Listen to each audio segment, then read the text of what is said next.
Olá, meus irmãos, como vamos? Todos com saúde? Isso é que importa. Bom, mais uma vez aqui estamos para podermos falar mais um pouquinho.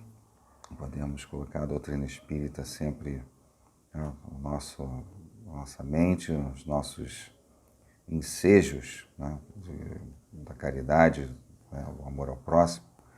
E hoje eu trouxe para vocês o capítulo 25 do Evangelho segundo o Espiritismo, uma parte interessante que ajuda-te que o céu te ajudará. Só que eu aqui, na realidade, dentro do capítulo de buscar e achareis, nós vamos dissecar um pouquinho esse capítulo, que ele é muito interessante.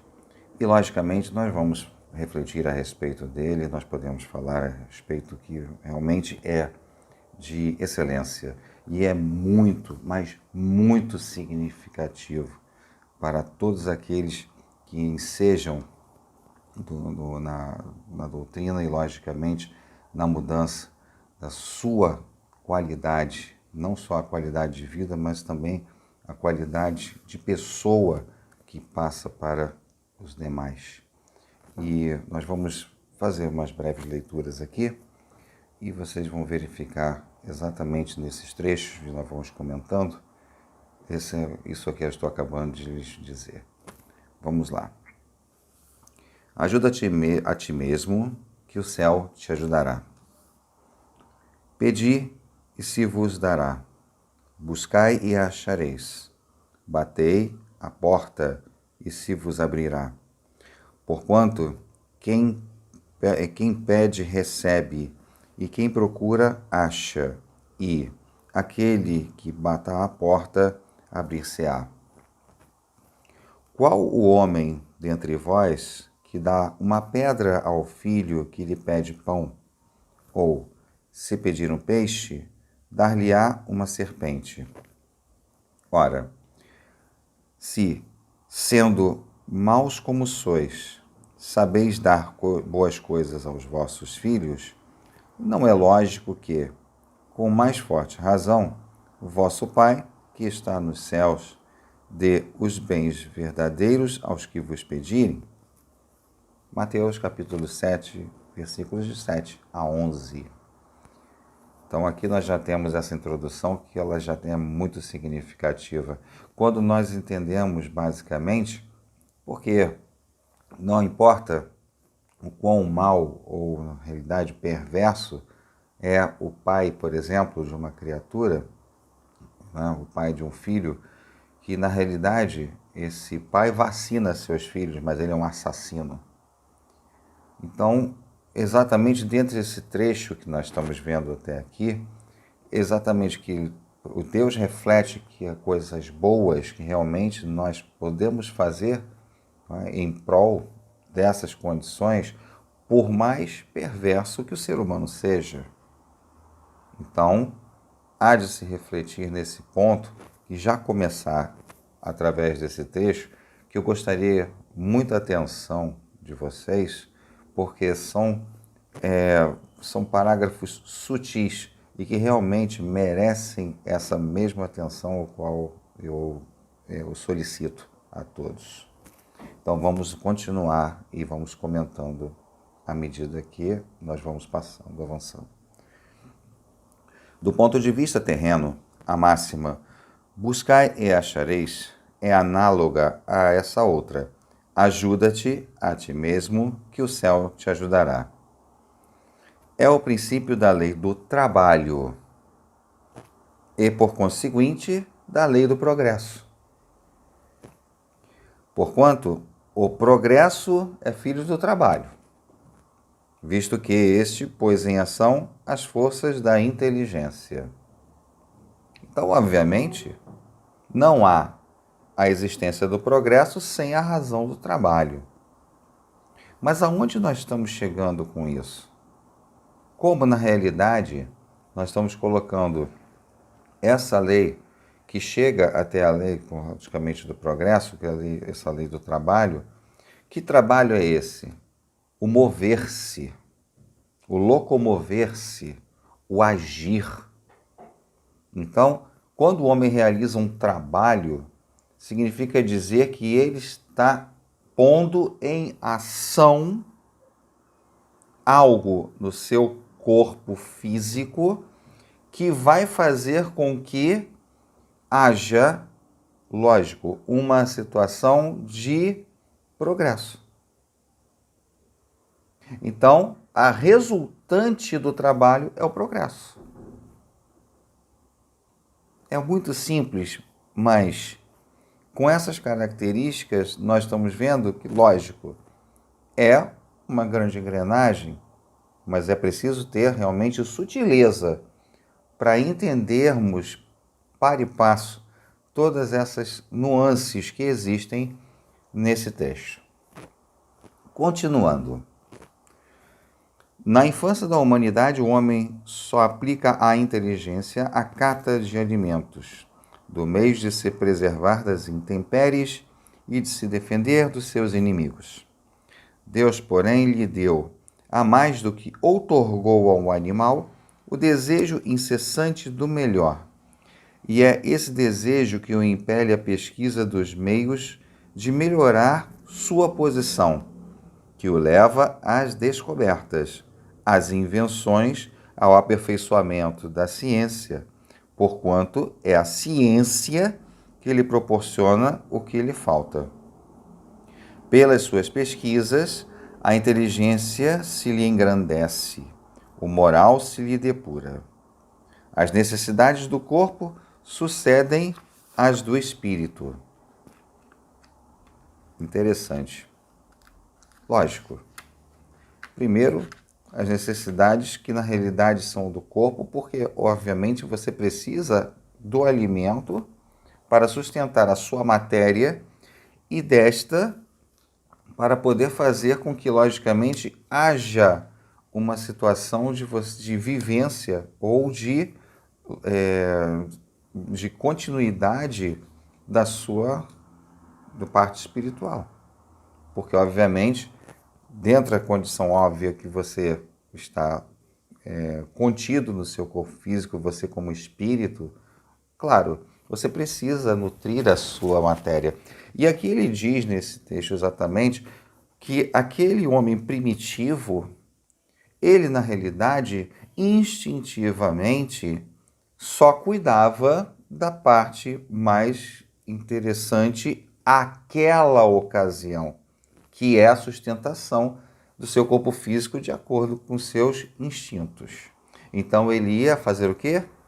Buscar alimento. E somente disso sobreviver. Porque na realidade ele sabia, instintivamente, assim como os animais, de que dependeria daquilo para poder continuar a viver. Então, veja que essa parte instintiva, ela é, obviamente, uma centralização da divindade propriamente dita, de Deus, para que nós possamos realmente entender que nós necessitamos disso para poder continuar. Então, vamos continuando. Depois do alimento material, precisa ele do espiritual. É assim que o homem passa da selvageria à civilização, obviamente. Então, aí já está essa transição. Ele até então, materialmente, na fome. Ele precisa se alimentar para continuar no seu sustento.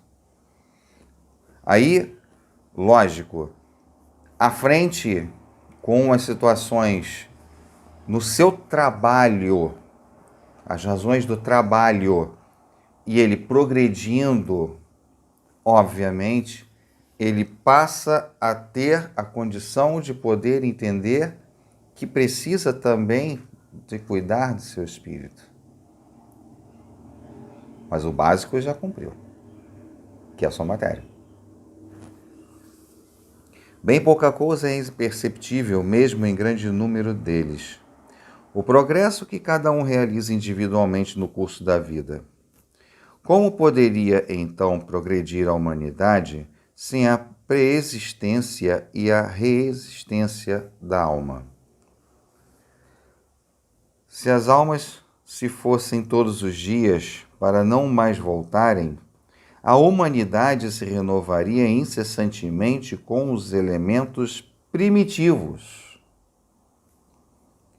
tendo que fazer tudo, de aprender tudo.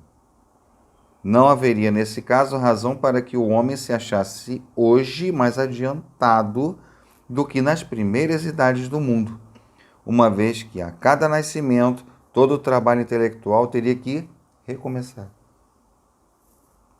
Ao contrário, voltando com o progresso que já realizou e adquirindo de cada vez alguma coisa a mais, a alma passa gradualmente da barbárie à civilização material e desta à civilização moral.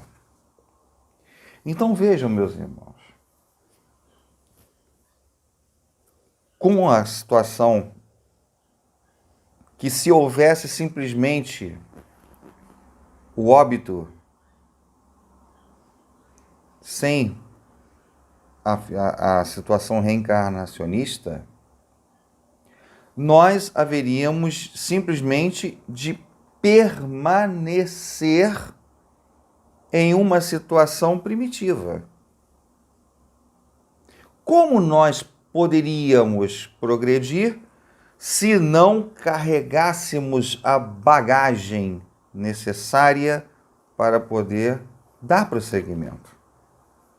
Nasceriam outros e outros e outros com as situações pretéritas do primitivismo, do meio Homo sapiens sapiens, no Neandertal. Ainda lá no Australopithecus, Neandertal. Nós não conseguiríamos sair desse elo. Por conta de uma razão óbvia.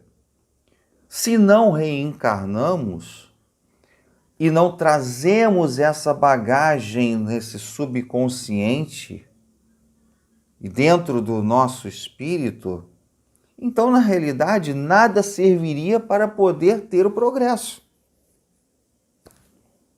Olha, mas é exatamente dessa engrenagem que eu estou mencionando é que eu peço para deter a atenção nesse ponto. A necessidade imperiosa que temos exatamente de podermos trabalhar. Trabalhar o quê? Trabalhar em prol do progresso nosso e daqueles que nos rodeiam. Então, é muito sutil.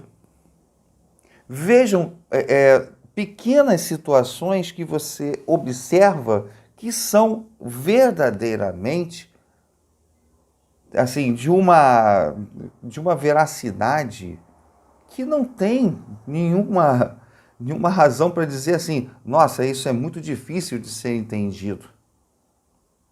Basta olhar e tirar exatamente dentro disso, dentro do bom senso, essas afirmativas.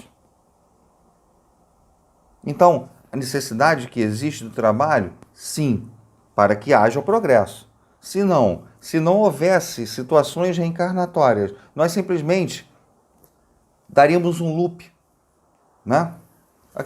Igual a montanha-russa, aquelas montanhas-russas que você vira de cabeça para baixo. Exatamente, acontece a mesma coisa. Você vai voltar para o mesmo ponto. E volta para lá, nada acontece, primitivo. Não. Você tem que sair do primitivo como nós saímos, irmos para situações realmente da civilização material e depois para a moral. Nós saímos da barbárie. Da barbárie mesmo, literalmente. Sobrevivência. Matávamos para sobreviver. Então, vejam o grau de importância que existe dentro da lei do trabalho. Se Deus houvesse isentado do trabalho do corpo o homem, seus membros se teriam atrofiado. Se o houvesse isentado do trabalho da inteligência, seu espírito teria permanecido na infância, no estado de instinto animal, conforme eu havia dito. Por isso é que lhe fez do trabalho uma necessidade e lhe disse: procura e acharás. Trabalha e produzirás. Dessa maneira serás filho das tuas obras. Terás delas o mérito e serás recompensado de acordo com o que hajas feito. Então, procure e achareis, batei e a porta se abrirá.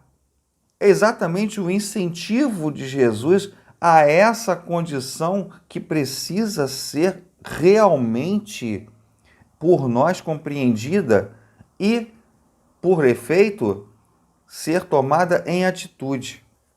Aí a gente para pensar assim: tá, mas como é que eu posso tomar essa atitude? Uma vez que você já está na sua mobilidade, no seu dia a dia, nas suas situações dentro das suas condições de vida, você está produzindo, você está mexendo, você está movendo-se, você está se movendo. Ótimo. Então, com isso, você realmente está num caminho que vai ter uma objetividade. É nessa objetividade que existe exata a lei do progresso. Você está movendo-se, ou seja, você não vai atrofiar, não é? Por quê? Então o preguiçoso, aquele que não faz absolutamente nada, ele simplesmente, o que acontece com ele com o passar do tempo? Realmente acontece. Aquele que só fica jogado no sofá, não quer saber de nada, só quer saber de dormir. Primeiro que a cama é uma excelente prisão, né? Excelente prisão. Porque através dela você tem que usar a cama para seu repouso. Mas as pessoas, muitas das vezes deprimidas, acabam virando uma prisão. Porque muitas das vezes é o que acontece com muitas pessoas. Isso então já é uma situação já complexa, já vira doença. Então, como tudo em excesso é ruim, prejudicial, dormir em excesso, simplesmente não fazer nada, né? Você ser simplesmente preguiçoso em excesso, você simplesmente acaba por inibir situações que na realidade lhe permitiriam progredir, mas que você infelizmente não entendeu a motivação da situação. Aí a gente para raciocinar naquela situação assim: poxa, eu queria ajudar, mas eu não sei como.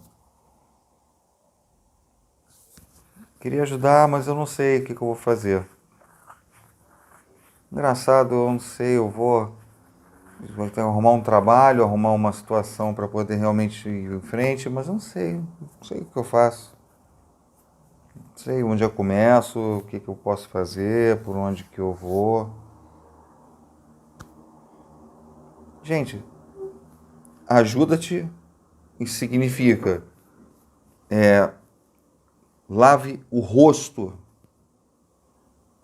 provoque o choque térmico.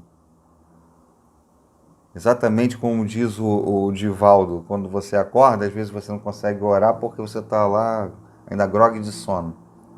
Levante-se, pegue a água gelada, jogue no rosto, provoque o choque térmico para você despertar. Porque enquanto você não despertar, você não consegue fazer absolutamente nada, nem orar. Nem orar.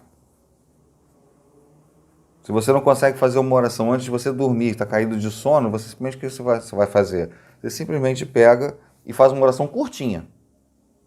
Obrigado, meu papai, por esse dia e tal, não sei o quê, e só, pum, vai dormir. Tá ótimo. No dia seguinte, com mais calma, de manhã cedo, faça isso e faça a sua oração. Deu algum problema? Não. E você está fazendo o quê? Está movendo-se. Movendo-se a favor do Espírito. E você se mexendo, você vendo o que você pode fazer, você, peraí, vamos lá, vamos organizar aqui. O que eu posso fazer de melhor? Então, deixa eu agir por aqui, deixa eu fazer isso hoje, eu vou ficar... Aí você organiza o seu dia.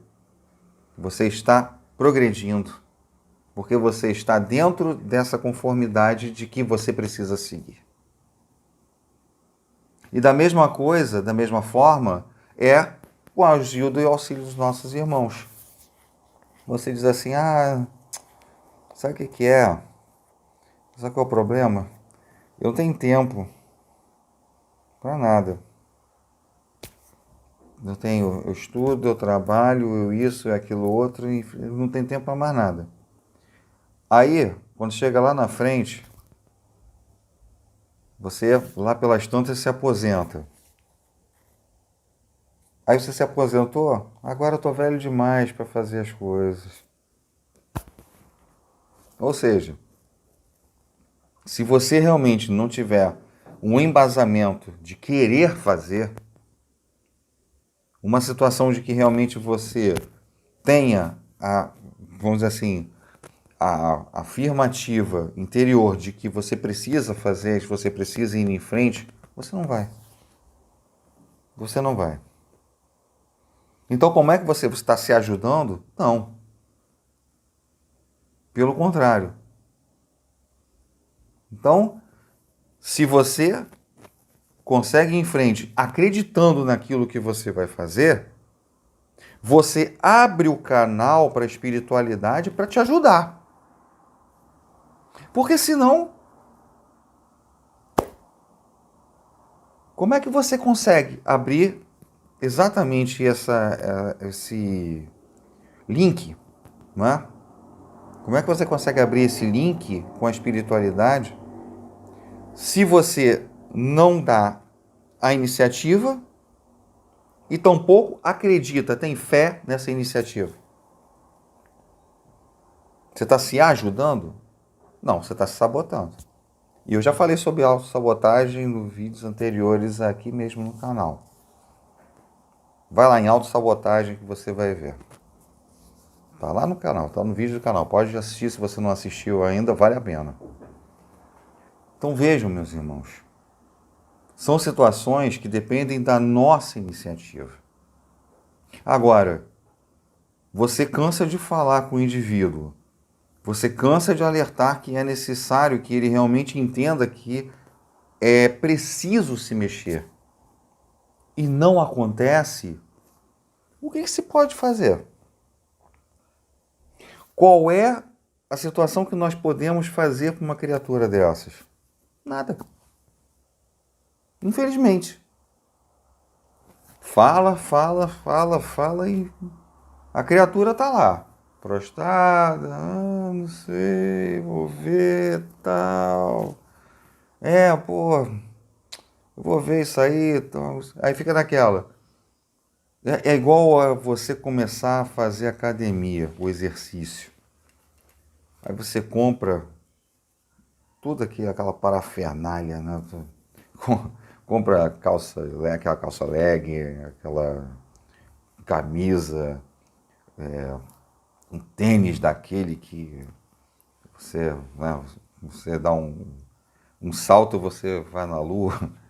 Então você está todo equipado, bonitinho lá, todo paramentado.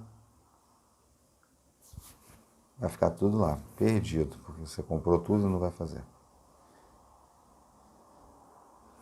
Se você não criar dentro de si a iniciativa, você comprou os objetos, o material, o equipamento necessário e não irá fazer.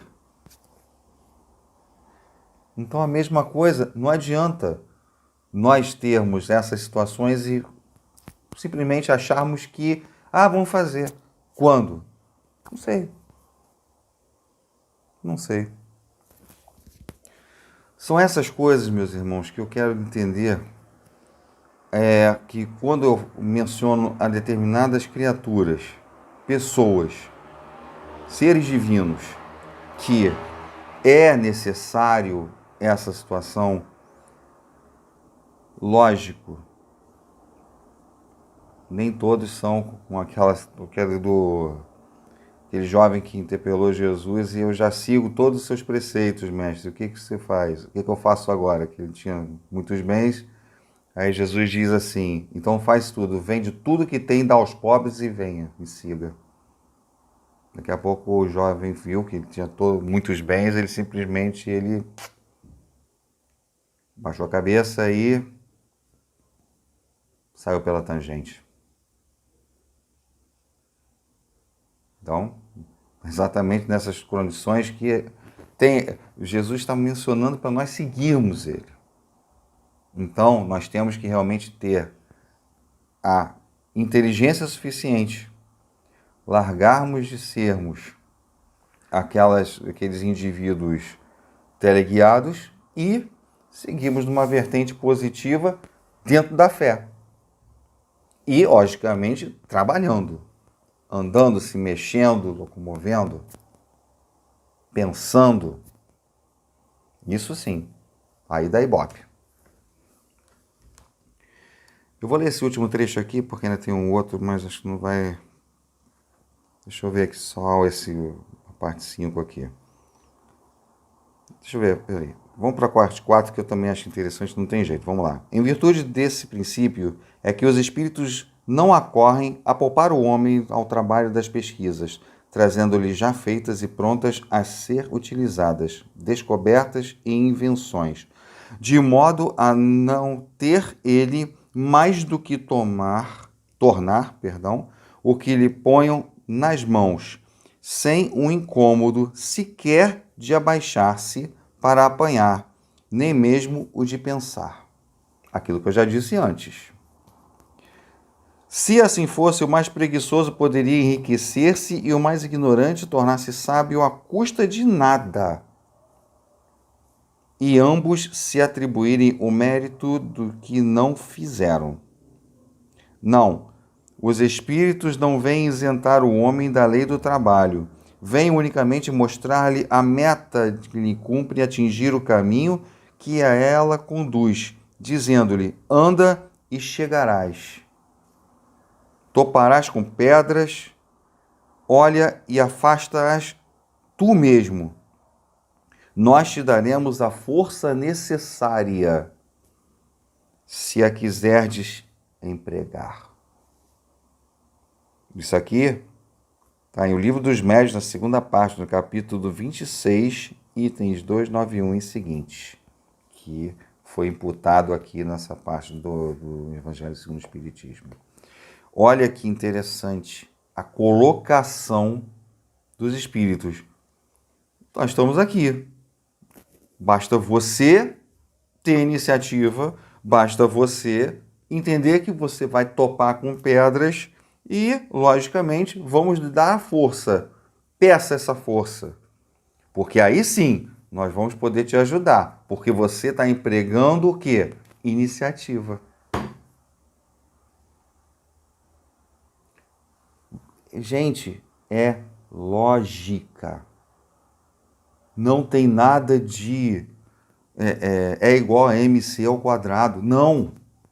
É lógica. Obviamente, se você emprega forças para poder seguir, você está dando cumprimento à lei do progresso.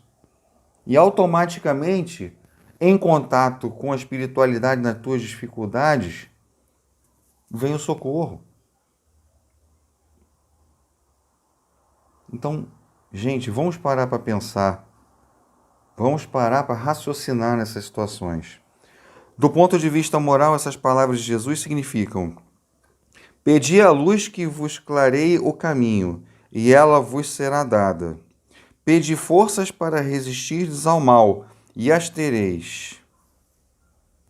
Pedi a assistência dos bons espíritos, e eles virão acompanhar-vos e, como anjos de Tobias, vos guiarão. Agora, gente, Preste atenção nesse último trecho aqui. Muita atenção. Pedi bons conselhos e eles não vos serão jamais recusados. Batei à nossa porta e ela se vos abrirá.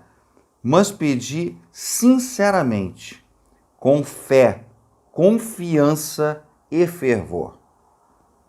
Apresentai-vos com humildade e não com arrogância, sem o que sereis abandonados às vossas próprias forças, e as quedas que derdes serão o castigo de vosso orgulho.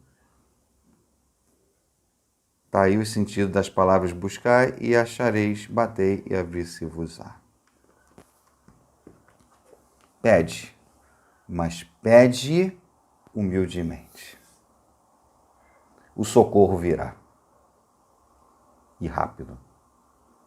Quanto maior for a sinceridade do teu pedido.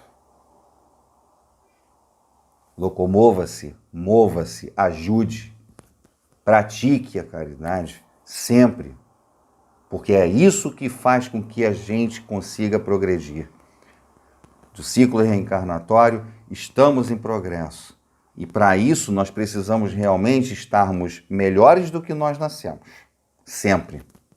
Para que realmente na próxima nós consigamos melhorar ainda mais e mais, até obviamente sermos espíritos felizes. E daí por diante também, né? Para terminar, minha gente, uma história rápida aqui que o tempo já está bem estourado. Uma certa ocasião, que agora eu não me lembro a data certa, um Visconde da VASP, mas era parecido com o Eletra, esse também que fazia ponte aérea Rio-São Paulo, os mais antigos lembram-se desse tipo de avião. Foi envolvido num acidente no Pico da Caledônia, aqui no Rio de Janeiro. Ele bateu contra o pico, num voo controlado, mas que, na realidade, por algumas situações dos altímetros, enfim. Agora eu vou ficar atribuindo termos técnicos para que vocês possam entender a moral da história. E, na ocasião, entre tripulação e passageiros, morreram 39 pessoas. Desencarnaram 39. Bom, o que aconteceu? Quando estavam fazendo toda aquela situação do rescaldo e, logicamente, de todos os pertences, passageiros e tudo, um dos bombeiros virou-se para a imprensa, que um rapaz estava anotando o número de mortes, estava passando o número de mortes. Esse bombeiro virou-se para a pessoa, engraçado, 39, foram 39 mortes. Por que não arredondam logo isso para 40? Bom, esse mesmo bombeiro tropeça em alguma coisa, cai no buraco, quebra o pescoço e se torna a 40ª vítima do acidente aéreo do Visconde da VASP. Cuidado com suas palavras, cuidado com seus pensamentos, pois eles podem tanto atrair para o bem, como, lamentavelmente, para a escuridão. Muito cuidado, saibam falar, saibam pensar e, sobretudo, saibamos agir. Espero que tenha sido proveitoso para vocês e, mais uma vez, agradeço o apoio e o carinho de vocês todos para com o nosso canal. E eu peço depois para que deixem o nosso like, se vocês acharam positivo, e apoiem-nos lá no Banda Linda, a mim, ao Alex, ao Rodrigo, tá? Porque, como já disse várias vezes, para falar aqui no monitor é meio complicado. Mas, de qualquer maneira, são essas as palavras de hoje. Agradeço cada um de vocês atenção e, mais uma vez, para todos, muita saúde e muita paz.